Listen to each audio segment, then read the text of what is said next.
Ok. Comenzando con nuestro estudio de la pediatría, vamos a iniciar con lo que serían las generalidades. Entonces, por el principio, la definición de pediatría es propiamente esa parte, esa rama dentro del tronco de lo que es la medicina, esa rama que se ocupa del estudio del crecimiento y desarrollo. Estas son dos palabras súper importantes, al menos cuando comenzamos a estudiar pediatría: crecimiento y desarrollo. De hecho, la primera parte que se estudia es esto, crecimiento y desarrollo, y posteriormente se estudian lo que viene siendo las patologías. Entonces se estudia el crecimiento y desarrollo de los niños hasta su adolescencia, así como el tratamiento de, obviamente, sus enfermedades. Entonces, de aquí podemos sacar los conceptos de crecimiento y desarrollo, que posteriormente los vamos a definir. Solamente ahorita tener muy en claro estas dos palabritas: el hecho de que los grupos etarios que le importan a la pediatría son desde que el producto, desde recién nacido hasta que es adolescente ese organismo, ese individuo. Entonces, uno de los propósitos fundamentales de la pediatría vendría siendo el hecho de llevar individuos sanos a la edad adulta. Entonces, también agregando, pediatría viene de las etimologías griegas de paidos, que significa niño, y iatros, que significa curar. Entonces, estábamos hablando, les mencioné los grupos etarios. Definiendo los grupos etarios, se refieren a un grupo de individuos con características similares, clasificados según su edad. Entonces, esto es lo más importante. Los grupos etarios son simplemente una clasificación que nos va a permitir estudiar más detalladamente a un individuo a lo largo de su desarrollo. Entonces, los grupos etarios que importan dentro de la pediatría, ya quedamos que son desde que se es recién nacido hasta la adolescencia. Ya los posteriores grupos etarios, que vendrían siendo del adulto joven, el adulto mayor, etcétera, no corresponden propiamente al interés de la pediatría. Pero bueno, entonces, clasificando estos grupos etarios, tenemos que el recién nacido se dice de aquel que va desde que nace en tiempo hasta los 27 días. O inclusive pudiéramos redondearlo y abreviarlo diciendo desde que nace hasta el primer mes. Entonces, la primera etapa, que es la de aquí, es el recién nacido, desde que nace hasta el mes. La siguiente etapa es la etapa lactante. Esta etapa lactante se divide en lactante menor y lactante mayor. El lactante menor va desde los 28 días hasta el primer año. Y el lactante mayor va desde el primer año hasta los 2 años. Entonces podríamos decir recién nacido desde que nace hasta el mes, lactante menor desde el primer mes hasta el primer año, y el lactante mayor desde el primer año hasta el segundo. Si se dan cuenta, aquí como en muchas otras clasificaciones de la medicina, una etapa termina justo en donde empieza otra, o pudiéramos decirlo al revés, que una etapa empieza justo donde termina la otra. De hecho, es por eso que aquí está anotado en el recién nacido hasta los 27 días. Podría decir que, siendo más exacto, que hasta los 28, pero se le puso un día menos para tratar de estar más acorde, para delimitar un poco más el recién nacido. Entonces, ya quedamos desde 28 días hasta primer año lactante menor. Aquí termina uno, y en el primer año, donde termina uno, empieza otro, que sería el lactante mayor. Ya después de la fase lactante, que termina en los 2 años, nos iríamos a la etapa preescolar. Esta etapa preescolar va desde los 2 años hasta los 6 años. hasta que, de hecho, a los 6 años es cuando nuestros pequeños entran a el primer año de primaria. Y propiamente el escolar sería desde los 6 años hasta los 10 o 12 años más o menos. Esto se dice así porque la adolescencia empieza más o menos a partir de los 10, 11 o 12 años. Tal como les dije, una etapa termina justo donde empieza otra. Entonces, la etapa de la adolescencia comienza a partir de los 10, 11, 12 años y termina más o menos alrededor de los 18, 20. Incluso algunos autores han llegado a decir que 21 en los hombres. Entonces, aquí tenemos los principales grupos etarios que le interesan a la pediatría. Repasando, recién nacido, desde que nace hasta el mes. Lactante menor, desde el primer mes hasta el primer año. Lactante mayor, desde el primer año hasta los 2 años. Preescolar, de 2 a 6 años. Escolar, desde los 6 hasta los 12 años. Y la adolescencia, que puede iniciar desde los 10 años y acabar en los 20. ¿Ok? Entonces aquí definiciones muy importantes. Lo anterior y esto es muy de tipo de pregunta de examen de cuando comienzan a ver crecimiento y desarrollo. Vamos a definir al crecimiento como un aumento de tamaño por división celular y por aposición de proteínas. Entonces, cuando algo crece, vamos a definir el crecimiento como proliferación celular. Cuando estemos hablando de crecimiento, vamos a pensar en división, proliferación celular y aposición de proteínas. ¿Ok? Entonces, definiendo ahora lo que es desarrollo, esto se refiere propiamente a un aumento en la complejidad bioquímica, un aumento que conllevaría, claro, un aumento en la complejidad fisiológica. Dentro de este desarrollo incluye procesos de maduración y adaptación. Entonces, pudiéramos decir que crecimiento es algo, es aumento de tamaño por división celular, y el desarrollo es simplemente meramente molecular. ¿Ok? Y definiendo otra cosa que va de la mano del desarrollo, los procesos de maduración son cambios físicos y fisiológicos a partir desde la concepción hasta la máxima expresión en el adulto.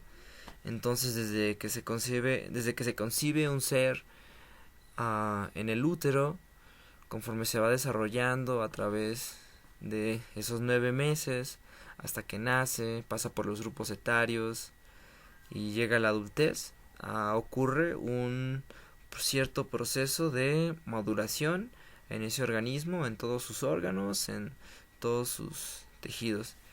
Esta maduración conlleva cierto desarrollo, que acuérdense, cuando hablamos de desarrollo estamos hablando de un desarrollo molecular. Estamos hablando a nivel bioquímico y su consecuencia sería el crecimiento, que como ya quedamos, esto simplemente es proliferación celular y que tiene que ver con síntesis y aposición de proteínas. Aquí, las 5 características importantes del crecimiento y desarrollo, estas también apréndanselas, memorícenselas, bueno, no memorícenselas, apréndanlas, razónenlas, entiéndenlas y las van a poder contestar en su examen. ¿Cuáles son las características importantes del crecimiento y desarrollo? Son dirección, velocidad, ritmo, oportunidad y equilibrio o armonía. Como tal, la dirección del crecimiento es de arriba hacia abajo y de adentro hacia afuera. Esto pudiéramos también abreviarlo como cefalocaudal, de arriba a abajo, y próximo distal, de adentro hacia afuera. Entonces, dentro del crecimiento y desarrollo, una característica importante es la dirección de este crecimiento, y este crecimiento es cefalocaudal, sus direcciones son cefalocaudal y próximo distal. A la velocidad, ¿qué tan rápido ocurre este crecimiento y este desarrollo? Bueno, a lo largo de la vida de este ser, ahí existen dos periodos en el individuo de crecimiento acelerado. Estos son el prenatal y el puberal. Entonces, velocidad ya está. El ritmo se refiere a simplemente un patrón de crecimiento de un órgano. Su crecimiento va a ser gradual, no es como que de la noche a la mañana era pequeño y ya de repente simplemente es grande. No, el crecimiento es gradual y sigue un ritmo. Ya que pueda o no aumentar la velocidad de este ritmo es otra cosa. ¿Ok? Entonces, la oportunidad. Cada tejido tiene un momento en el que se desarrolla más. Una disculpa por la falta de ortografía. Entonces, por citar un ejemplo de oportunidad, a los órganos reproductores, por ejemplo, tienen su momento, tienen su oportunidad de desarrollarse más durante el periodo adolescente, alrededor de los 11, 12 años, por citar un ejemplo. Así como también, no sé, por citar el sistema nervioso central, generalmente se desarrolla más hasta los 7 años más o menos, por citar otro ejemplo. Entonces, equilibrio o armonía se refiere a consonancia entre células y tejidos. Simplemente se refiere a que hay, por así decirlo, una constante homeostática, es decir, que ocurre esto dentro de parámetros saludables, dentro de parámetros completamente esperables y normales, ¿ok? Entonces, repasando, las características son dirección, velocidad, ritmo, oportunidad y equilibrio o armonía, ¿ok? Entonces, aquí tenemos una gráfica, es la gráfica de Scammon, la cual esta gráfica simplemente en esta parte, que sería el eje de las X, clasifica la edad de un individuo desde 2, 4, 6 hasta los 20 años. Si se dan cuenta, involucra a los grupos etarios que mencionamos anteriormente, desde el recién nacido hasta los 20 años que pudiera llegar la adolescencia. ¿Ok? A decir también como complemento, la adolescencia suele terminar un poquito antes en la mujer. Esto debido a diversas adaptaciones hormonales, pero pues simplemente mencionar eso, que su adolescencia te puede terminar un poquito antes, a los 18, 19, y en el hombre pudiera durar un poquito más, a los 20, 21. Ok, entonces aquí están en edad los grupos etarios que le interesa a la pediatría. Y aquí en el eje de las Y tenemos un valor en porcentaje de crecimiento postnatal, después de que nace este individuo. Entonces nos quiere decir esta gráfica de Scammon que en qué años va a tener más crecimientos diferentes sectores del cuerpo, y aquí en este caso toma 4, los cuales serían el linfoide, el neural, el crecimiento general y el crecimiento de los órganos reproductores. Entonces, pudiéramos decir que vamos a razonar estas premisas que tenemos aquí. Dice que el crecimiento neural a los 6 años alcanza el 90% de la masa que tendrá como adulto. Entonces nos citamos aquí a los 6 años y vemos el neural, que es este, y pues efectivamente a partir de hecho ya lo había dicho antes, a partir de los 6, 7 años se alcanza casi completamente toda la masa cerebral que va a tener ese individuo a lo largo de su vida. Ya el crecimiento posterior o el desarrollo posterior no es mucho, pero todavía lo hay. Entonces podemos ver que esta premisa sí corresponde aquí con esta gráfica de Scammon. Otra, del genital, lento al principio y posteriormente rápido. Entonces podemos ver como los órganos reproductores al principio como pues en estos años de su vida no van a cumplir propiamente su función, se van a estar desarrollando, creciendo, y pues su desarrollo aquí es lento al principio, y ya después, a partir de, si se dan cuenta, más o menos comienza a crecer a partir de la edad adolescente, que quedamos que es como de los 10, 11, 12 años. Y a partir de aquí comienza a haber un desarrollo importante de los órganos reproductores. Entonces, nos vamos ahora con el sistema linfático, el cual es rápido en los primeros años de vida. Y podemos ver cómo aquí crece rápidamente. De hecho, si se fijan, aquí hay un 100% total para los sistemas nervioso central, para el crecimiento general y para los aparatos reproductores. Pero el sistema linfoide tiene una característica en la que lo clasifican como si creciera por ejemplo, 110, 120% más de lo que va a alcanzar a lo largo de toda su vida. De hecho, de esta tabla pudiéramos aseverar más o menos que el sistema linfoide alcanza un 180, 190% de desarrollo a los 11 años, a los 10 años más o menos, y posteriormente después de eso comienza a involucionar progresivamente hacia lo que sería este 100%. Entonces, del linfático toman el sistema linfoide del adulto como el 100%, pero posterior a esto se ve que exponencialmente hay mucho más en estos grupos etarios, por lo cual se describe así. ¿Ok? Entonces, ya después nos falta el general, el crecimiento somático general, el cual es progresivo desde la etapa fetal hasta los 21 años. De hecho, el crecimiento también en el hombre suele ser hasta los 21, 22 años, y en la mujer suele ser hasta los 19, 20 años. Entonces aquí tenemos como hay una etapa rápida de crecimiento aquí al principio en el grupo del recién nacido, de los lactantes, del preescolar, y ya posteriormente hay otra a partir de la adolescencia. ¿Ok? Entonces esos fueron esto fue la gráfica de Scammon.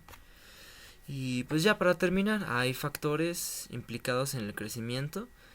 Dentro de sus libros van a leer mucho acerca de factores hormonales, de las somatotropinas, del sistema hipotálamo hipófisis que interviene en esto. Pero pues aquí simplemente para ser un poco más prácticos, porque todo esto lo ven generalmente en fisiología endocrina. Entonces hay factores importantes en el crecimiento y desarrollo, los cuales son factores hormonales para el crecimiento somático, factores genéticos, factores nutricionales. Claro, si un individuo tiene una genética en la cual dice que va a crecer o desarrollarse de cierta forma, pero no se nutre adecuadamente, no se va a poder expresar completamente la información contenida en los genes. ¿Ok? También podían intervenir ciertas enfermedades para que pudieran evitar o atrofiar el desarrollo de ciertos órganos o del cuerpo somático en general. Y además de eso, factores de crecimiento en células específicas, que esto de hecho va de la mano de los hormonales. Ok, entonces eso sería todo por esta primera parte.